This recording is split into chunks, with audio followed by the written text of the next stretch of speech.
Locks are one of the most important parts of the canal and river system. They help boats move up and down different levels of water, and when used properly, they work like a charm. But what happens when people don't use them properly?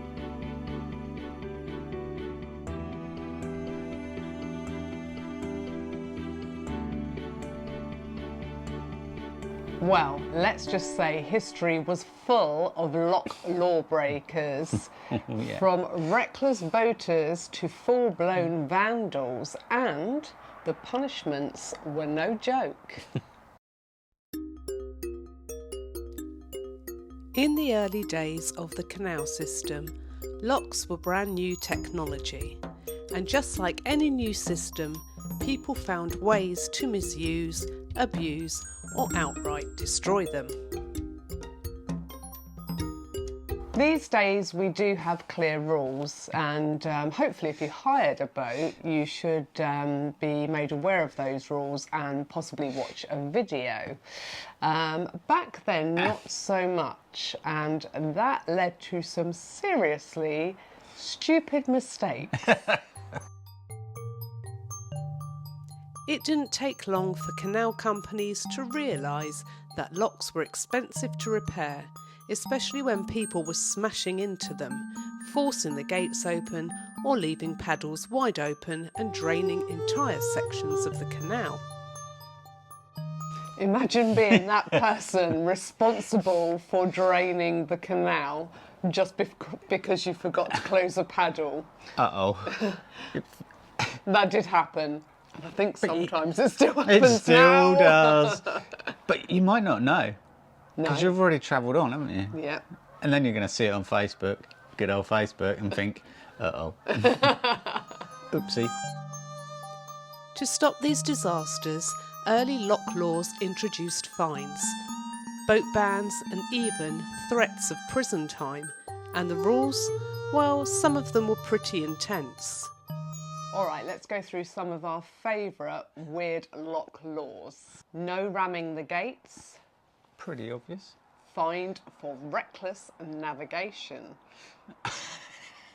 We've seen some of those, haven't we? Yeah, most of them are mistakes. Yeah. No, so we've seen it. Yeah.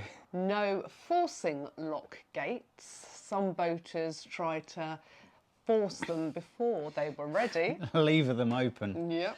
Well, the quicker you get out, the quicker you get your money, aren't you? If you're delivering. So you can see why, but no. No. No tying your horse to a lock mechanism. Yes, apparently this happened.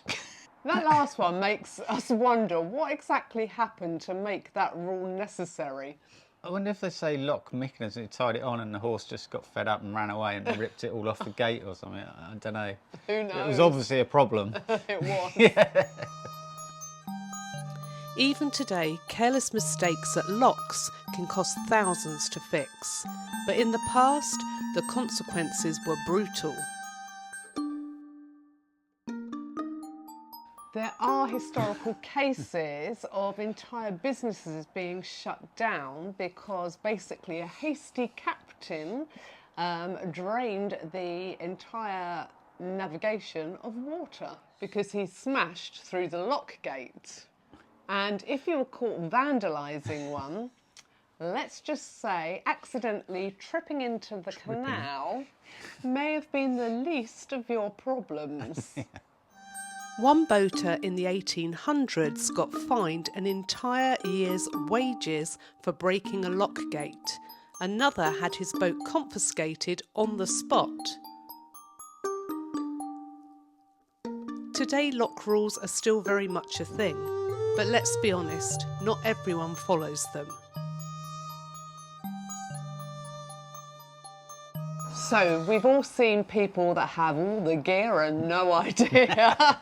However, some boaters are just learning, but then others, some never learn.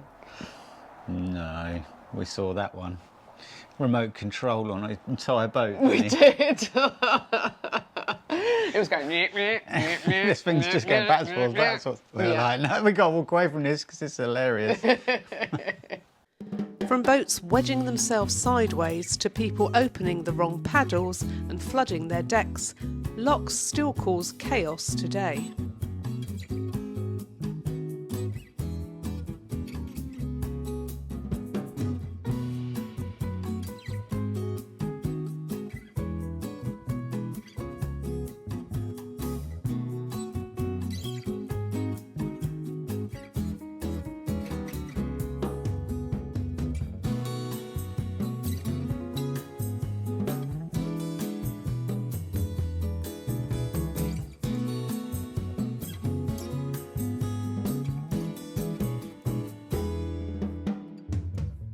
So, what do you think? Should we bring back the old lock fines, or do we, nudges?